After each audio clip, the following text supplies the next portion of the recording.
When the Battle of Hogwarts ended, the wizarding world had finally been saved. Lord Voldemort was gone. But one question remained in everyone's mind. What happens now? Because being a hero doesn't end when the war is over. The hardest part is going back to a normal life. Today we're taking a look at what happened to our favorite characters in the Harry Potter universe after the Battle of Hogwarts. After the war, going back to Hogwarts to finish his final year wasn't easy for Harry Potter. Because he wasn't just a student anymore. He was a living legend in the wizarding world. After graduating, Harry joined the Ministry of Magic and became an Auror. Being an Auror meant becoming part of an elite unit that fights dark wizards. And thanks to everything he went through during the war, Harry was incredibly good at it. Over the years, he helped capture many dark wizard groups, played a major role in restoring order to the wizarding world, and eventually rose to become the head of the Auror office. But Harry's life didn't just change professionally. He married Ginny Weasley, his longtime love from Hogwarts. Together, they had 3 children: James Sirius Potter, Albus Severus Potter, Lily Luna Potter. Harry was no longer just the hero of the wizarding world. He was now a father. One of the characters who experienced the biggest transformation after the war was Hermione Granger. She began her career in the Department for the Regulation and Control of Magical Creatures. Her main goal was to improve the rights of magical beings, especially house elves. As you may remember, she had always been passionate about this cause, even during her Hogwarts years. But Hermione's ambitions didn't stop there. She later transferred to the Department of Magical Law Enforcement, where she worked to make the wizarding justice system more fair and equal. Over the years, her reforms helped her rise through the ranks. And eventually, she reached the most powerful position in the wizarding world. She became the Minister for Magic. Hermione also married Ron Weasley, and together they had 2 children, Rose and Hugo. After the war, Ron began working as an Auror at the Ministry of Magic alongside his best friend, Harry.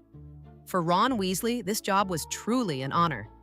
Tracking down dark wizards who still threatened the wizarding world felt like a natural continuation of everything he had fought for during the war. However, as time passed, Ron started questioning whether this career path was really right for him. Being an Auror meant living a disciplined life full of rules and constant danger. And Ron had always been a bit more free-spirited. After a few years, he made the decision to leave this line of work. But that didn't mean he was stepping away from the wizarding world entirely. Instead, Ron chose to stand by his family. Together with his brother George Weasley, he took over the management of Weasley's Wizard Wheezes. After Fred's death, running the shop alone had been incredibly difficult for George. With Ron joining the business, the shop found new life again. Ron not only helped manage the store, but also contributed to the development of new magical prank products. Over time, Weasley's Wizard Wheezes became more than just a joke shop. It turned into one of the most popular stores in the entire wizarding world. Once known as the shy and clumsy student who constantly made mistakes, Neville Longbottom completely changed everyone's perception of him during the Battle of Hogwarts. He became one of the key figures of the Resistance, and even delivered one of the final blows against Voldemort's forces. After the war, Neville returned to Hogwarts to complete his education. But for him, this wasn't just about earning a diploma. Hogwarts had become his home. Thanks to his natural talent and deep passion for plants, he was soon offered the position of herbology professor at Hogwarts. Neville's teaching style was loved by his students because he understood better than anyone that making mistakes was part of the learning process. Over time, he became one of the most respected and beloved teachers at Hogwarts. Always seen as different from everyone else, Luna Lovegood continued to follow her own unique path after the war.